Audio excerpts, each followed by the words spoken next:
오늘 저는 비전이 없는 백성은 망한다, 그런 제목으로 하나님의 말씀을 증거하겠습니다. 왜 나라는 흥하고 왜 나라는 망할까? 왜 아프리카의 상당한 나라를 이렇게 여행을 하다 보면 왜 그토록 아프리카는 어려울까?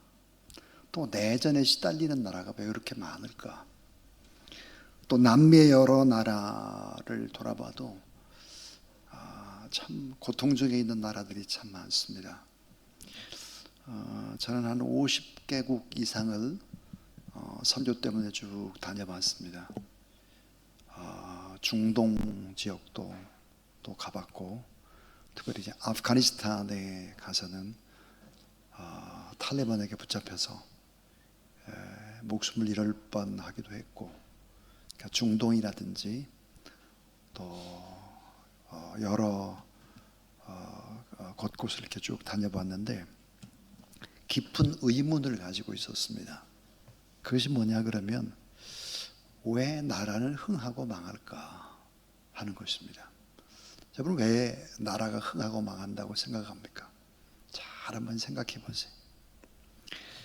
사회학자들이 그런 얘기를 합니다. 나라와 민족이 망하는 것은 아주 핵심이 두 가지다 그래요. 그 하나가 뭘까? 종교의 타락입니다. 종교의 타락. 종교가 타락하면 어떻게 될까요? 이런 정신세계, 윤리와 도덕이 와르르 무너지기 시작을 하는 것입니다. 또 하나는 토지제도의 붕괴입니다. 토지제도가 붕괴된다고 하는 것은 가난한 사람들이 살아갈 재간이 없어요. 큰 둑이 무너지는 것입니다. 자, 이제 실례로 고려를 한번 보겠습니다. 고려. 이 고려가 918년부터 1392년 동안 고려가 존재했는데, 자, 여러분이 고려는 불교를 국교로 삼은 나라입니다. 불교는 사회 통합의 중심축 역할을 하죠. 그러다가 점점점 이 불교가 타락을 하게 됩니다. 이 불교는 세속 권력을 탐하는 사치와 향락에 빠지게 되고 고승들이 정치에 참여합니다. 자, 고려 말의 공민왕 때 여러분 잘 알다시피 왕을 뒤흔드는 것은, 공민왕을 뒤흔드는 것은 스림, 중, 신돈이었죠. 고승들이 정치에 개입하면서 종교는 신앙의 대상이 아니라 기득권 유지의 수단으로 전락을 하고 마는 것입니다. 여러분, 토지제도가 어떨까요? 고려의 토지제도의 마지막에 보면 과전법으로 토지제도가 붕괴가 되는 것입니다. 그러니까 홍곤족과 외구의 침입이 잦고, 특별히 신흥 무인들, 칼 쓰는 이런 사람들이 세력들이 생겨나기 시작을 하는 것이죠. 그 중에 한 사람이 누구였을까? 이성계입니다. 위화도에서 이제 회군을 하게 되고 결국은 이제 고려는 망하게 됩니다. 그리고 이제 조선이 시작이 되는데, 자, 여러분, 조선은 1392년도에서부터 1897년도까지가 이제 조선입니다. 자, 이 조선은 이제 조선을 건국할 때 이성계가 썼던 정책 가운데 가장 첫 번째 중요한 정책이 뭘까? 승유억풀이었습니다. 그러니까 유교는 이렇게 장려하는 것이죠. 그러니까 고려 말에 안양이라고 하는 안양이라는 사람을 통해서 이제 유교가 들어오기 시작을 했죠. 그러니까 불교는 타락을 하면서, 그래서 승유억불입니다. 불교는 이제 억압하기 시작을 하는 것이죠. 그래서 사실은 어때요? 그때부터 이 불교는 산속으로 도망을 가기 시작을 하는 것입니다. 수많은 사찰들이 다 산으로 도망을 쳐가는 거예요. 자, 그래서 승유억불 정책을 쓰기 시작을 하죠. 자, 그러면 이 조선이 멸망했던 핵심의 이유는 뭘까? 당연히 유교의 타락입니다. 유교, 성리학. 이 성리학이 결국 국가의 근간으로 삼은 나라인데, 유교가 타락을 하게 되니까 아까 얘기했던 도덕이라든지 윤리라든지 이런 정신들이 다 썩어가기 시작을 하는 것입니다. 여러분 잘 알다시피 남인, 북인, 노론, 소론, 사색, 당파 이런 모든 것들은 전부 다 이런 유교의 타락에서 온 것이죠. 남은 것이 뭐만 남았을까요? 제사제도, 예전만 남은 거예요. 자, 이런 속에서 결국은 형식주의와 위선적인 예교 중심의 제사제도의 중심 이 제도들이 정착을 하면서 민중의 삶과 아주 동떨어진 삶들을 살아가는 것입니다. 자, 토지제도를 한번 볼까요? 토지제도는 여러분 잘 아는 균전제라든지 전등 육분법이라든지 이런 것들이 이제 생겨나긴 했지만 시행되질 않죠. 양반은 뭐예요? 지주계급이 되는 것입니다. 이 양반에겐 뭐가 없었죠? 세금이 없었습니다. 그러니까 타락할 대로 유교가 다 타락을 하는 것입니다. 사회적 기반이 붕괴되죠. 그래서 일어난 난이 뭘까요? 홍경래의 난이라든지 1811년도 일어나죠. 그 다음에 계속해서 임술농민 봉기가 1862년에 일어나게 되고 동학혁명이 또 일어나게 되는 것입니다. 1894년에 고종 31년에 일어나게 되는 것이죠. 자, 종교가 타락을 합니다. 종교가 타락을 하게 되면 이 정신세계의 타락이 오죠. 그러니까 윤리와 도덕이 와르르 무너지기 시작을 하고 귀족 계급들이 계속해서 타락을 하기 시작을 하죠. 그러니까 토지 제도의 불균형이 일어나게 되고 농민층, 가난한 사람들, 소외계층들이 살아갈 수가 없게 되는 것입니다. 그러니까 정의라든지 안정이라든지 공정한 분배가 이루어질 수가 없는 거죠. 거기다 사랑과 긍휼이 무너지는 것입니다. 종교가 타락을 합니다. 토지 제도가 붕괴가 되는 것이죠. 자, 그러면 여러분 종교라는 것은 얼마나 중요할까요? 종교 너무 중요하죠. 종교는 이 기차로 말하면 모든 힘을 내는 엔진과 같습니다. 기관차 맨 앞에서 끄는 힘의 에너지, 엔진과 같죠. 그러니까 이 종교가 이끄는 대로 정치, 경제, 사회, 문화, 교육이 다 따라가는 거예요. 그러니까 이 종교라고 하는 것이 타락을 하게 되면 여러분 우리나라 같은 경우 지금 이렇게 많이 어렵다. 왜 어려울까? 예, 그것은 바로 교회의 타락을 의미합니다. 특별히 뭐예요? 청년의 타락을 의미하죠. 청년들이 꿈이 없이 인생을 살아가면 결코 안 되는 것이죠. 결국은 나라와 민족이 망하는 이유, 아까 그랬어요. 종교의 타락, 토지 제도의 붕괴였다 그랬습니다. 이제 오늘 좀 구체적으로 자, 비전이 없는 백성은 망한다 그랬습니다. 오늘 묵시가 없으면 백성이 방자히 행하거니와 그랬는데 NIV 성경에는 비전이 없는 백성은 망한다 그렇게 되어 있죠. No vision, 비전이 없으면 망하는 것입니다. 자, 여러분 비전이라는 것이 뭘까요? 비전은 visible, 그러니까 먼저 보는 거죠. 보는 것에도 온 것인데 하나님 우리에게 보여주는 꿈이 바로 이제 비전입니다. 여러분은 어떤 비전, 어떤 꿈을 가지고 있는지를 한번 생각해 보세요. 요즘에 많은 젊은이들이 하루하루 먹고 사는 것, 가족의 생계를 잇는 것, 잠시 잠깐의 즐거움을 찾는 것이 인생의 전부인 것처럼 생각하고 시간을 낭비하는 친구들이 있죠. 성경은 꿈꾸지 않으면 망하는 것입니다. 꿈꾸지 않으면 걸음걸이가 휘청거리죠. 꿈꾸지 않으면 눈의 총기를 잃어버리는 것입니다. 자, 하나님이 주신 거룩한 비전의 가장 중요한 것, 그것은 바로 인생의 목적이나 바른 방향을 갖는 것이 바로 비전이기 때문입니다.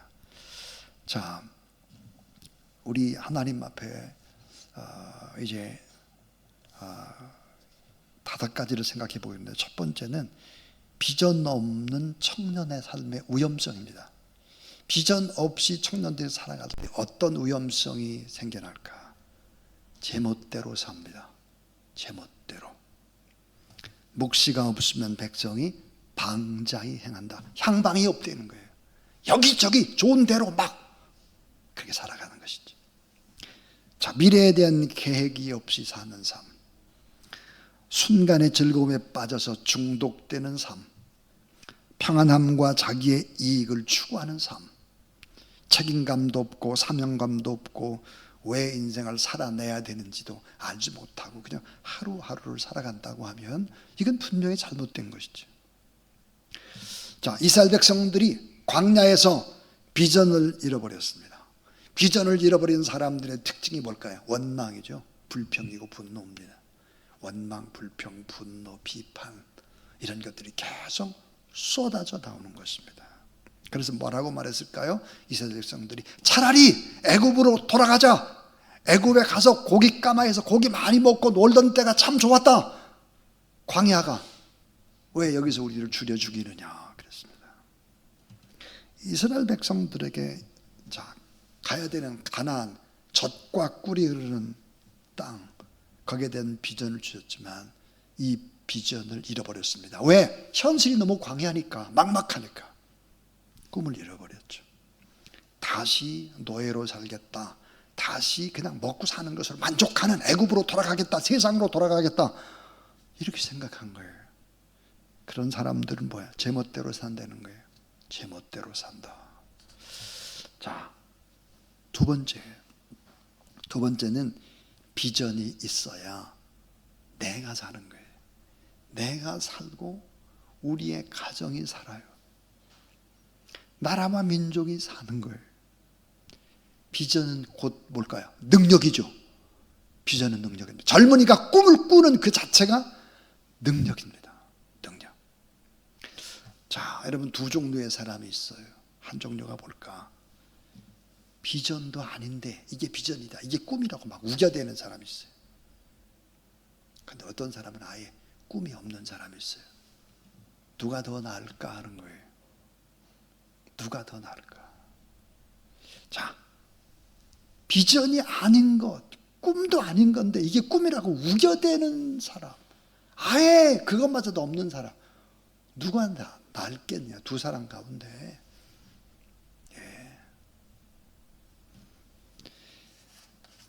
사실은 이것이 내가 꿈인지도 모르겠지만 내 꿈이다라고 믿고 우겨대고 막 사는 이런 청년이 나아요. 이런 청년이.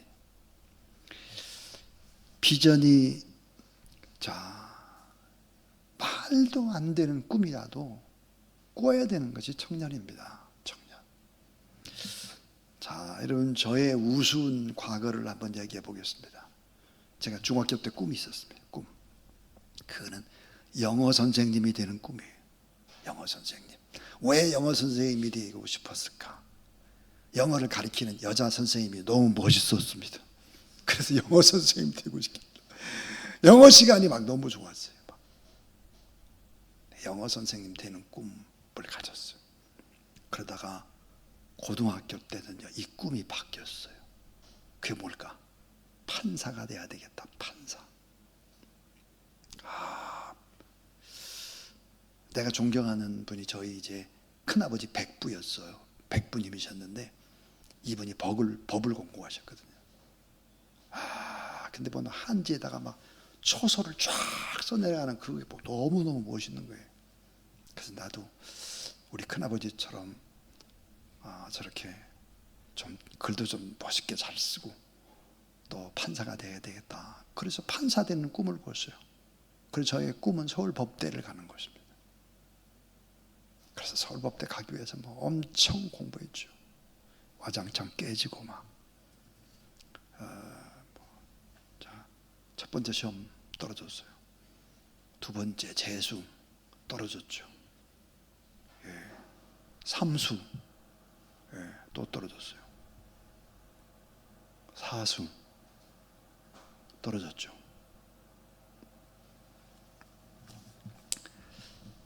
그러다가 원치 않는 대학에 들어가게 되었습니다. 그 전에 제가 이제 대학을 이제 시험을 치고 그렇게 할 때는 후기 대학 가운데 제일 좋은 대학은 성균관 대학이었어요. 그다음에 한양대학 뭐 이런 대학 전부 다 후기 대학입니다. 근데 제가 성균관대학 법대 장학생이 됐는데 안 갔어요. 안 갔어요. 한양대학 같은데 안 갔어요. 근데 돈은 없는데 또 공부는 해야 되는데 이거 큰일 났구나 그런 생각이 들었는데, 국민대학에서 남도구 국무총리가 국민대학의 총장이 됐어요. 그리고는 이 법대생을 키우겠다 그랬어요. 그래가지고 국민대 법대에 오면 그때 당시 한 달에 얼마씩을 줬느냐, 법대생들 장학생들한테 한 달에 70만 원 줬습니다. 지금도 70만 원이면 많잖아요. 제가 시험 칠 때 한 달에 70만 원이에요. 그래서 국민대학을 몇 달 다녔습니다. 근데 도저히 못 다니겠더라고요. 서울대 법대로 해서 그렇게 뭐 애쓰고 그랬는데 이게 국민대학이 마음에 안 들어요.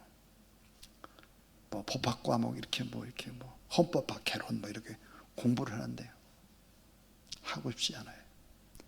몇 달 하다가 때려쳤습니다. 이런 엄청난 고통 속에 나중에 이제 제가 대학을 제 돈이 없으니까 4년 대학생으로 들어가게 되고, 그리고 제 영어 영문학을 하게 됐는데요. 대학 2학년을 마치고 나서 제 꿈이 또 바뀌었습니다. 계속 바뀌어요. 영어 선생님, 판사. 대학 2학년 말에는 꿈이 목사가 되는 것이었습니다.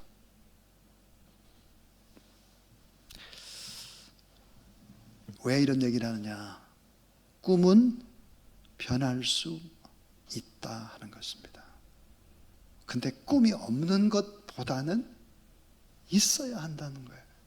반드시 있어야 돼. 꿈이 없으면 안 되는 거죠. 그리고 꿈꾸며 하나님 앞에 기도하면 하나님은 어때요? 그 꿈을 바꿔주신다는 거예요. 바꿔주신다.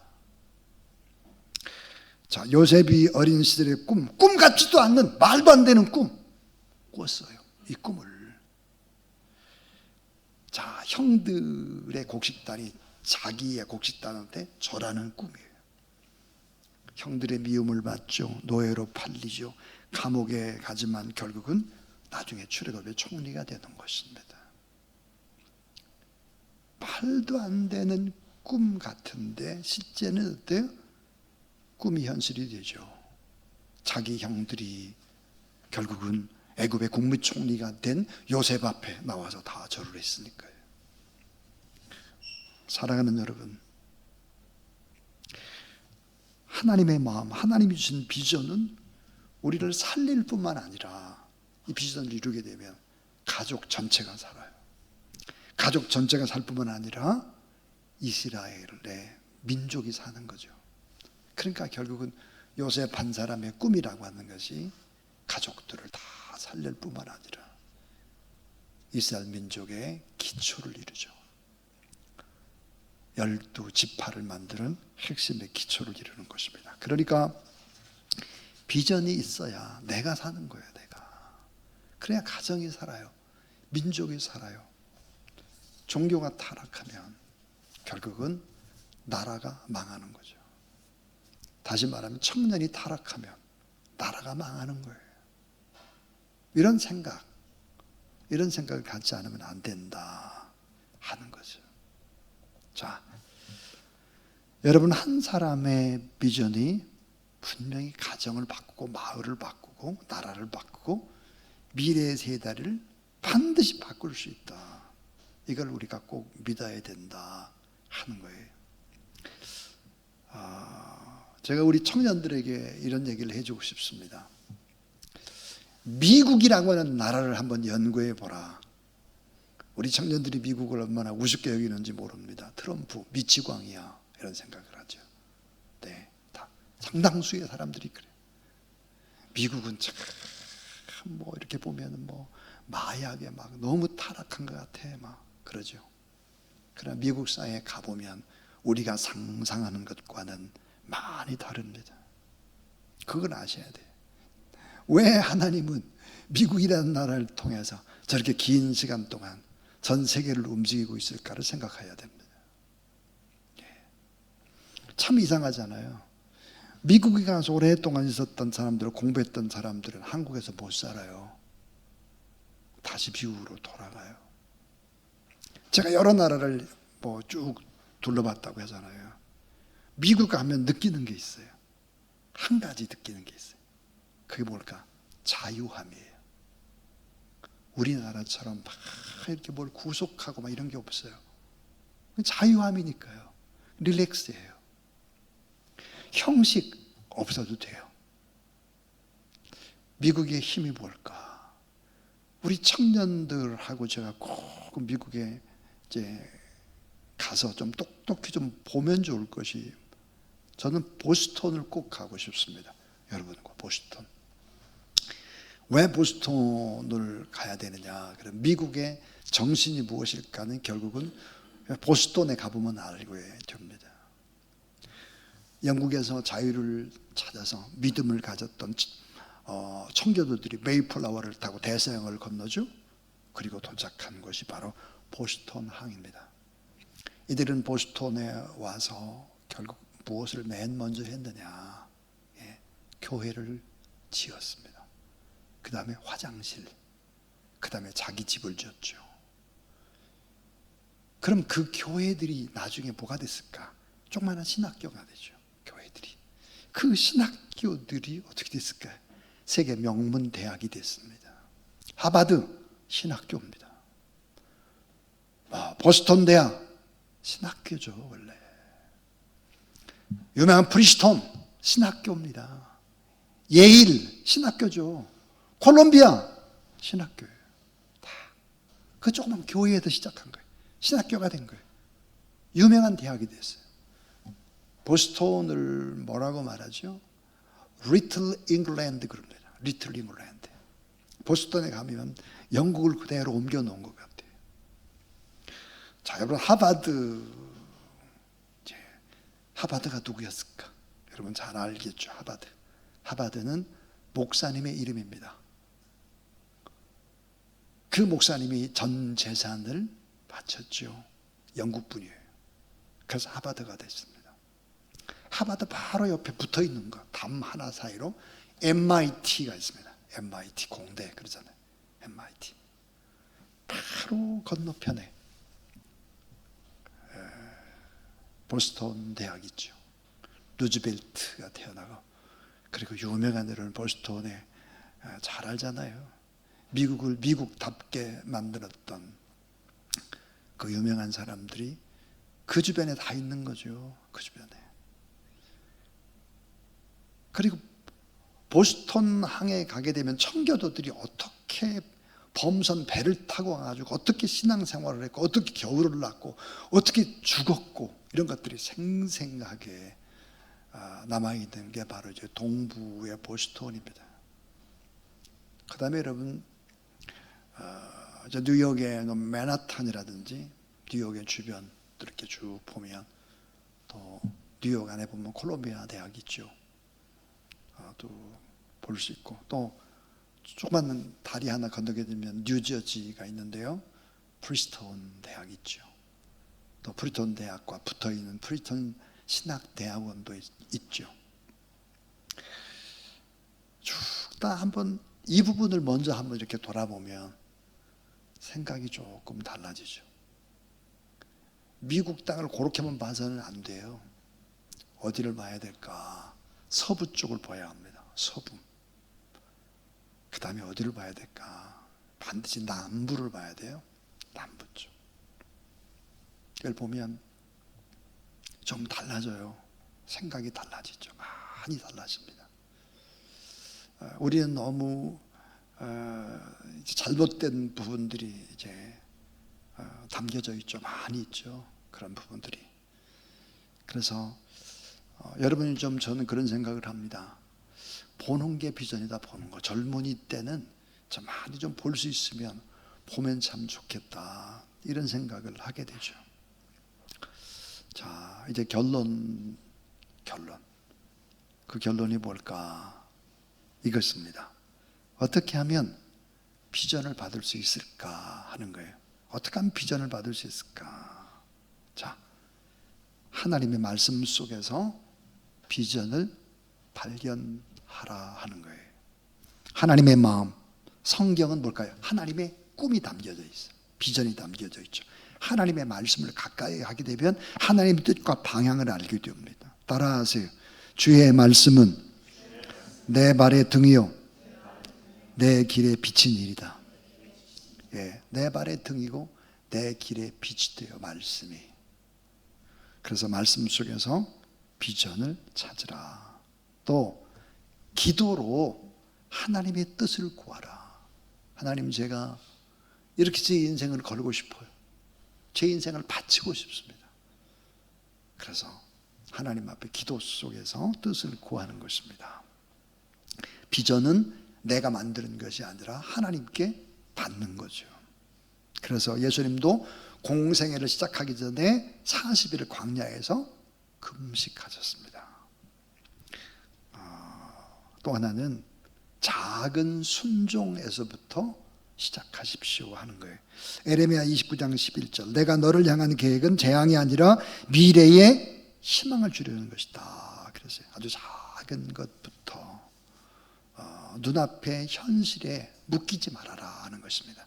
예수님께서 이제 요한의 아들 시몬을 만났습니다. 그때 이제 시몬을 보자마자 예수님이 그렇게 말씀하셨어요. 자, 따라해 주세요. 내가 장차 게바가 되리라. 예. 자, 시몬이라는 게 뜻이 뭘까요? 작은 먼지 티끌이에요. 시몬이에요. 게바가 되리라. 이건 베드로, 큰 바위 반석이 되리라 그랬습니다. 넌 지금 후 불면 날아가는 시몬에 불과한데 너는 나중에 큰 반석이 될 거다. 예수님이 그렇게 말씀을 했어요. 정말 큰 반석이 됐죠. 베드로가 됐죠. 하나님도 어떤 분일까요? 우리가 가지고 있는 시시한 거라도 꿈을 꾸기만 하면 그 꿈을 바꿔줍니다. 아브라함을 아브라함으로 바꾸고, 사레를 사라로 바꾸고, 야곱을 이스라엘로 바꾸고, 시몬을 베드로로 바꾸고, 사울을 바울로 바꾸죠. 이름이 바뀌었다고 하는 것은 뭐예요? 꿈이 바뀐 걸 의미하죠. 그리고 결국은 언어의 변화가 우리를 변화시켜 간다 하는 것입니다. 그래서 여러분, 하나님 앞에서 좀 아름다운 꿈을 가지면 참 좋겠다. 우리 캄보디아 단기 선교를 제가 잘 다녀왔어요. 또 여러분 기도해 주시고 또 도움도 주시고 그렇게 하셨는데, 여러분 캄보디아라고 하는 캄보디아 선교를 우리 교회가 어떻게 이렇게 할 수 있었을까를 생각해 보세요. 꿈을 꿨기 때문입니다. 꿈. 잠실 본동에서 이곳으로 교회를 옮겨놓고 가장 어려울 때인데 하나님이 저에게 꿈을 주셨어요. 또 환상을 주셨어요. 사도행전 16장에 나오는 것처럼 바울을 자꾸 이 마게도냐에 있는 사람이 부르듯이 저를 캄보디아에서 부르는 거예요. 저를. 그때 당시 이제 저희가 선교사를 한 가정 파송을 하고 있었습니다. 그리고 3가정을 후원하고 있었는데 캄보디아를 한 번도 간 적이 없어요. 제가 한 번도. 근데 하나님께서 그렇게 손짓을, 그것도 3번이나 환상을 보고 나서 이게 하나님이 내게 주신 비전이구나 라고 생각을 했습니다. 그리고 캄보디아를 가게 됐고, 캄보디아에 가는 비행기 안에서부터 기적이 일어나기 시작했습니다. 자, 제가 비행기를 딱 탔는데 내 옆자리에 누가 앉았느냐? 월드비전의 회장인 박종삼 회장이 저하고 같이 앉은 거예요. 이 박종삼 회장이 누구였는가? 제가 이제 대학원에서 공부를 할 때 제 논문을 지도했던 교수님이세요. 숭실대학원에서. 그러니까 저는 오랜만에 교수님을 만난 거죠. 그 교수님은 이제 숭실대학에서 서울 의대를 나오셨어요. 그리고 나서 이제 다시 미국에 가서 공부하시고 피츠버그에서 사회복지학으로 박사를 받고 거기서 부교수까지 하시다가 숭실에 오셔서 정년 퇴임하고 그 다음에 이제 월드비전의 회장으로 취임을 하셨죠.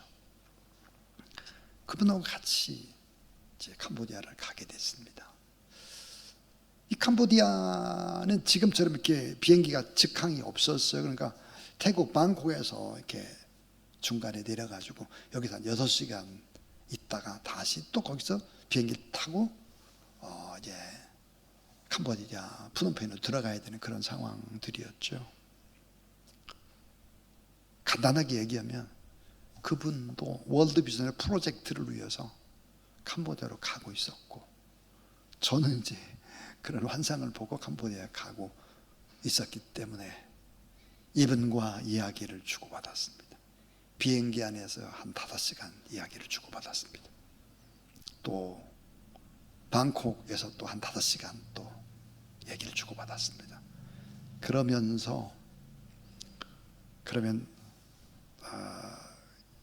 이분이 머무르는 호텔이 있는데 이 호텔에서 내가 원하는 우리가 파송한 선교사들과 함께 한번 비전을 나누겠다 해서, 전혀 계획되지 않은 일인데 비행기 안에서 일이 이루어지기 시작을 했습니다. 그래서 선교사님들을 모시고 비전을 나누고 선교사님들 돕는 일들을 월드비전에서 시작을 했죠. 그래서 여러분, 교회가 개척이 되고 또 이곳저곳에 교회가 세워질 뿐만 아니라 BA 목사님 통해서 여기서 10년 있었어요. 우리 교회 10년 있었고, 이번에 가서 제가 청년들 한 200명, 또 목회자 부부 80명 이렇게 강의를 할 때 전부 다 통역을 BA 목사님이 했습니다. 다른 사람들이 그런 얘기를 해요. 지금까지 많은 세미나가 있었는데 이번이 제일 좋았다. 왜냐?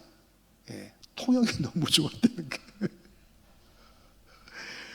통역 너무 잘할 수밖에 없잖아요. 초등학교 세워서 교장 선생님의 BA 목사님, 또 목회도 하세요. 바단방에 우리를 통해서 세워진 교회가 거의 한 15, 6개, 막 거의 20개 있어요. 그러나 다 관할이에요. 관할에. 이런 것들이 뭘까요? 비전입니다. 비전. 우리 강문기 선교사님, 강은규 선교사님, 이영구 선교사님, 이종부 선교사님, 지금 교회에 들어와 있는 최순 선교사님, 다 이런 분들이 결국은 비전 때문에 그곳에서 인생을 바치고 있는 것입니다. 이영구 선교사님 80이세요. 80. 80순. 근데 80순 예배를 드는 제가 깜짝 놀랐습니다. 선교사님들이 한 30명이 모이셨어요. 근데 왜 깜짝 놀랐느냐? 30명이나 모여있는 한인 선교사님 가운데 제일 나이가 젊은 사람이 몇 살일까? 65이요. 청년이 없어요. 젊은 사람이 없어요. 65이 막내예요. 30명 정도 되는데. 그럼 앞으로는 캄보디아가 어떻게 될 것인가 라고 생각을 해보세요. 이게 엄청난 80세까지 계신 것도 물론 기쁨이지만 가슴이 털커덕 하는 게 보니까, 사회를 보는 목사님이 회장인데 제가 65으로 제일 막내입니다 이러더라고요. 사랑하는 여러분, 비전 때문에 이렇게 시작을 한 것입니다. 저희 교회가 작은 듯 하나 결코 작지 않죠. 몽골에서 우리의 청년들이 저와 함께 몽골로 단기 선교를 가서 조그마한 천막 개를 하나 사서 교회를 개척한 것이 지금 몽골에서 제일 큰 교회 아멘 교회가 됐습니다. 그 다음에 또 청년들하고 같이 가가지고 또 막 복음을 전하고 이러고 청년들한테 마지막 부흥회를 하면서 그랬어요. 우리 돈 호주머니 혹시 뭐 있는 거 다 끄집어내자. 탈탈 털었어요. 그래서 또 개를 하나 사서 교회를 개척한 것이 올리아스테 교회입니다.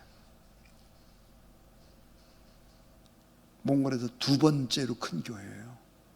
그러니까 우리 교회가 때 제일 큰 교회 두 개를 세운 거예요. 여러분 울란바토르 대학, 울란바토르 대학이 얼마나 종합대학으로 엄청난 대학입니까? 몽골에서 전체 순위로 보면 한 3위 안에 드는 대학이에요. 3위. 비전 때문에 울란바토르 대학을 세우는 일에 또 선교사님 파송하는 일에 저희 교회가 앞장을 섰죠. 다 곳곳에 세워진 교회들을 생각해 보세요. 작은 교회라고 생각해서는 안 돼요. 우리 교회 출신의 목회자들이 얼마나 많습니까? 많은 사람들이 흩어져 있습니다. 그러니까 여러분이 좀 더 큰 아름다운 꿈을 꾸고 그래서 여러분 개인이 살 뿐만 아니라 가정과 교회, 민족과 열방을 살려내는 그런 귀한 청년들이 될 수 있기를 주님의 이름으로 축원합니다.